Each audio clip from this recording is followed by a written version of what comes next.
কখনো কি এমন মানুষ দেখেছেন যার ঘরে খাবার নেই, সন্তান ক্ষুধায় কাঁদে, তবুও সে হারাম 1 টাকাও স্পর্শ করে না? এমনই একজন মানুষ ছিলেন করিম, একজন দর্জি। আজ আমরা জানব করিম দর্জির জীবন বদলে যাওয়ার এক হৃদয় ছোঁয়া শতক। একটা ছোট্ট গ্রাম, গ্রামের শেষ প্রান্তে একটা ছাপড়া ঘর। সেই ঘরের সামনে বসে আছেন করিম দর্জি। পুরনো একটি সেলাই মেশিন, চারিদিকে পুরনো কাটা কাপড়, সুতা আর কষ্ট। করিমের নিজের দোকান না, নিজের ঘরের এক কোণেই দোকান। কোনো বিলবোর্ড নেই, ঝলমলে আলো নেই, কিন্তু লোকজন তার কাছে আসে, কারণ সততা।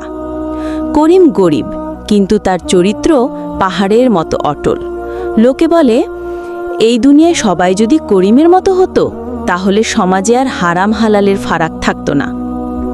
করিমের স্ত্রী খাদিজা ছিল এক পর্দানিসীন, নামাজি ও আল্লাহ ভীরু নারী।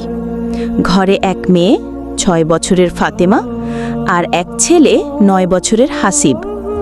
দুপুরবেলা খাবার নেই, বাচ্চারা খিদেতে কাঁদছে। তবুও খাদিজা করিমকে বলে, আল্লাহ আমাদের রিজিক দাতা, তুমি শুধু সৎ থাকো, তিনি আমাদের দেখছেন। করিম বলল, তুমি ধৈর্য ধরো খাদিজা, আমি হারাম রাস্তায় যাব না, মরেও না। খাদিজা তার হাত চেপে ধরে বলে, তোমার এই কথাগুলোই আমার সাহস, তুমি থাকলে আমি কষ্টকেও ভালোবাসতে পারি।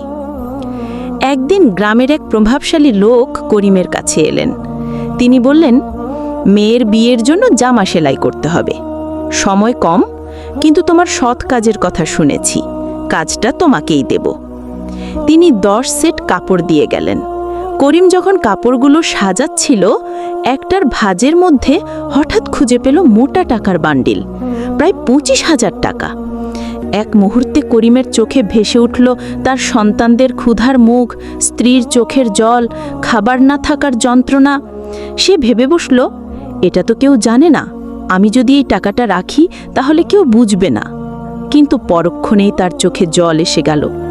সে সেলাই মেশিনের পাশে দাঁড়িয়ে কান্নাজড়িত কণ্ঠে বলল, ইয়া আল্লাহ, আমি গরিব, কিন্তু আমি চোর হতে চাই না। আমার বাচ্চাদের মুখে হারাম খাবার দিতে চাই না।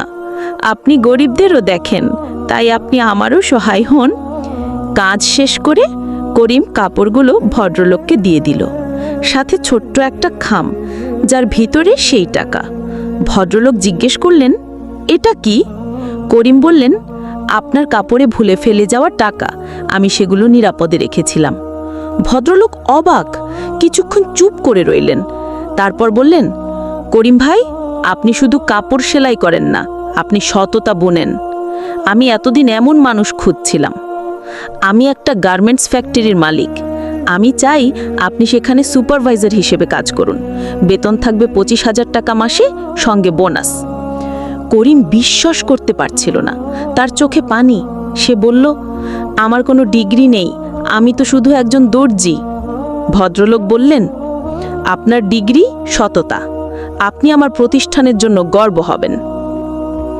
কয়েক মাস পর করিম পরিবার নিয়ে শহরে চলে আসে। ভালোবাসা, সন্তানদের ভালো স্কুল এবং খাদিজার জন্য ইসলামী মহিলা মাদ্রাসায় পড়ানোর সুযোগ। শুধু অবস্থার পরিবর্তন হয়নি, বরং করিমের ঈমান আরও শক্ত হয়েছে। তিনি দিনে অফিস করেন, রাতে মসজিদে গিয়ে ইমাম সাহেবের কাছ থেকে কোরআন শেখেন। এক রাতে ছেলে মেয়েদের নিয়ে করিম বসে গল্প করছিলেন। ছোট ফাতিমা বলল, আব্বু, আল্লাহ কি সত্যি আমাদের রিজিক দেন?